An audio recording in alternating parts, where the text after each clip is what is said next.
सद्भाव रामायण अरण्य कांड मारीच की मनीषा। यूं सोचकर रथ लेकर रावण सागर तट पर जहां मारीच रहता था वहां आया। आकर उसने मारीच को प्रणाम किया। मारीच घबराया क्योंकि वह जानता था कि नीच के नमस्कार हमेशा दुखदायी होते हैं। मारीच ने रावण से कहा, आप इतने घबराए हुए क्यों हैं? मुझे प्रणाम क्यों करते हैं? रावण ने कहा, पंचवटी में राम लक्ष्मण नामक दो राजकुमार आए हैं। उनके साथ एक सुंदर स्त्री है। मैं उसका अपहरण करना चाहता हूँ। तू मेरे साथ चल, मेरी मदद कर। राम लक्ष्मण का नाम सुनते ही मारीच के गात्र कांपने लगे। उसने कहा, हे दशानन, विश्वामित्र के यज्ञ में जब मैं विघ्न करने गया तब राम ने मुझे बिना फल का एक बाण मार 100 योजन दूर फेंका था। जब से राम का बाण लगा है तब से मैं जहाँ भी देखता हूँ मुझे राम ही दिखाई देते हैं। रावण, वैर और प्रेम तो समान के साथ हो, असमान के साथ नहीं। राम के साथ वैर बांधने में सार नहीं रहेगा। मैंने उसके बाण का अनुभव कर लिया है।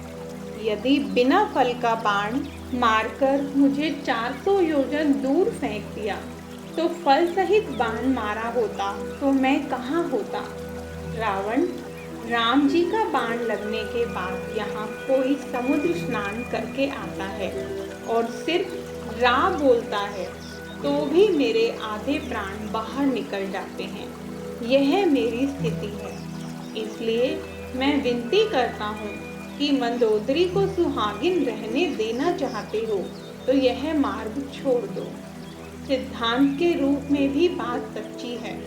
राम जी का बाण फल वाला हो या बिना फल का, जिसको वह लगे उसे राम जी ही दिखाई देंगे। राम बाण लगा हो सो ही जाने। मारीच की बात से रावण उत्तेजित हो गया। बोला, मारीच, तू मुझे गुरु की तरह उपदेश देता है। मैं कौन हूँ पता है तुझे? और रावण ने तलवार खींची।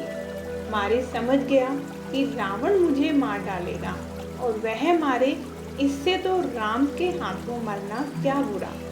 बाबा जी ने लिखा है कि व्यवहार कुशल आदमी को 9 जने से प्यार नहीं करना चाहिए। क्षत्रिय, मर्मी, प्रभु, सठ, धनी, वैद्य, बंदी, कवि, मानस गुणी, इन 9 के विरोध करने में कल्याण नहीं। क्षत्रिय शस्त्र उपयोग में जो कुशल हो, निशानेबाज हो, उसका विरोध नहीं करना चाहिए, क्योंकि किस समय कौन सा शस्त्र फेंके क्या पता। मर्मी, जो अपने हृदय का भेद जानता हो, उसका विरोध नहीं करना चाहिए। वह हमें कब प्रकट कर दे सो नहीं कहा जा सकता। प्रभु, भगवान से विरोध नहीं करना। जगत में जिसने प्रभु से विरोध किया है वे सब पराजित हुए हैं। उनमें से किसी का भी कल्याण नहीं हुआ। सठ, जिसमें शठता भरी हो, उसका विरोध नहीं करना।